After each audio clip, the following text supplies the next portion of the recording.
বাদাম পনির বানানোর জন্য আমি পনিরটাকে ছোট ছোট করে কেটে নিয়েছি। সেটা আপনাদের পছন্দ মতন নেবেন। পেঁয়াজ, রসুন, আদা, টমেটো এই সমস্ত কিছু একসঙ্গে মিক্সিতে নিয়ে নিয়েছি। নিয়ে নিলাম 12টা-14টা মতন কাজু এবং অনেকটা পরিমাণে চীনা বাদাম, এবং সেটা সব কিছু পেস্ট করে নিয়ে আমি পনিরটাকে লাল লাল করে ভেজে নেব। পনির কিন্তু খুব বেশি ভাজার দরকার নেই, উপরটা লাল লাল হয়ে এলেই আপনার ওভেনটা বন্ধ করে পনিরটাকে তুলে নেবেন। তারপর আমি এখানে ক্যাপসিকাম দিয়ে, তারপর ক্যাপসিকামটা ভাজা ভাজা হয়ে এলে একটা দারচিনি দিলাম, এবং একটা দারচিনি দিয়ে তার মধ্যে সমস্ত মশলার পেস্টটা দিয়ে দিলাম। মশলার পেস্টটা শুকনো শুকনো করে কষিয়ে নেব।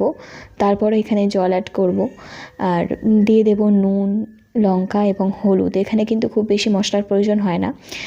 আমি এখানে জল অ্যাড করে মশলাটা ফুটিয়ে নেব এবং নিয়ে পনিরটা দিয়ে দেবো। তার আগে 1 চামচ চিনি দিয়েছি একটু ব্যালেন্স রক্ষার জন্য। আর দেখবেন অনেক সময় পনিরের মধ্যে চিনিটা দিলে ভালো লাগে। আর এখানে গুঁড়ো দুধ ব্যবহার করেছি, গুঁড়ো দুধ এবং ঘি।